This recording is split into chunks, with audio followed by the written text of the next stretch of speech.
প্রণাম। জয় ঠাকুর।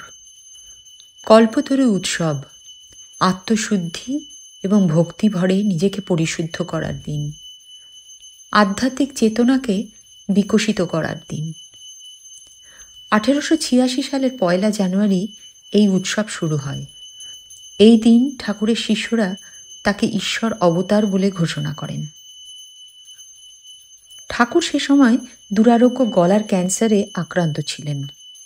তার শারীরিক অবস্থারও যথেষ্ট অবনতি ঘটেছিল। উত্তর কলকাতার কাশীপুর অঞ্চলের এক বাগান বাড়িতে চিকিৎসার সুবিধার জন্য তাকে আনা হয়েছিল।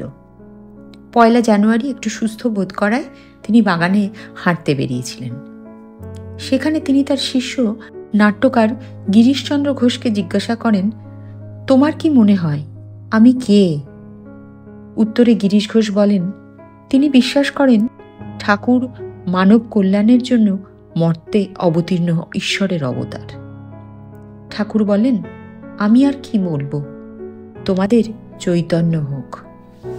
তারপর তিনি সমাধিস্থ হয়ে পড়েন এবং সেই অবস্থায় তিনি তার প্রত্যেক শিষ্যকে স্পর্শ করেন।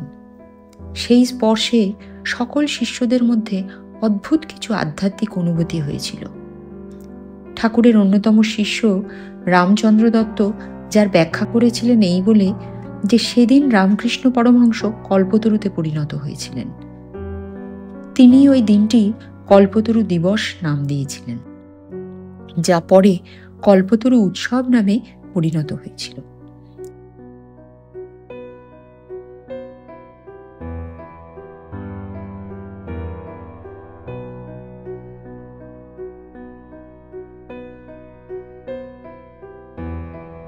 আরেকটি অদ্ভুত ব্যাপার, ওদিন ঠাকুরের গৃহী শিষ্যরাই কিন্তু তার কাছে উপস্থিত ছিলেন, সন্ন্যাসী শিষ্যরা নয়।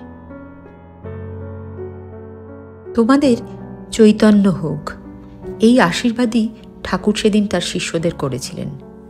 ঠাকুর বলতেন, ভগবানের কাছে খুব সাবধানে চাইতে হয়, কারণ ঈশ্বর ভালো চাইলে ভালো দেন আর খারাপ চাইলে খারাপই দেন।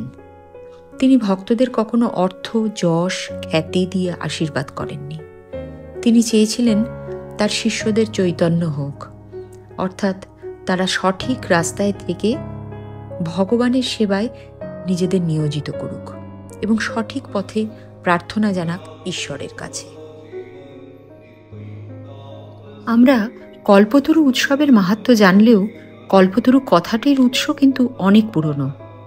সে কাহিনী না হয় পরে একদিন আপনাদের সাথে ভাগ করে নেব। সাবস্ক্রাইব করে সঙ্গে থাকুন। 1 জানুয়ারি দিনটি সারা বিশ্বে এই সব বেদান্ত সমিতিগুলোতে পালন করা হয়। আর আমাদের আশেপাশেও যে স্থানীয় রামকৃষ্ণ মঠ মন্দিরগুলো আছে, সেখানেও বেশ সুন্দরভাবে সাত্ত্বিকতার সঙ্গে এই উৎসব পালন করেন। ভক্তিগীতি, ধর্মীয় আলোচনা এবং প্রসাদ বিতরণ করা হয়।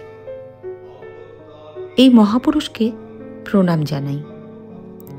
যদি তোদের একটা মন থাকে, তবে সেই মনকে ঈশ্বরের উপর দে, সব কাজ তাতেই হয়ে যাবে। শ্রী রামকৃষ্ণের এই চিরন্তন বাণী আমাদের মনে আশার আলো জ্বালিয়ে দিক, আমাদের পথ চলাকে সহজ করে দিক। সকলে ভালো থাকবেন, শান্তিতে থাকবেন। প্রণাম। জয় ঠাকুর।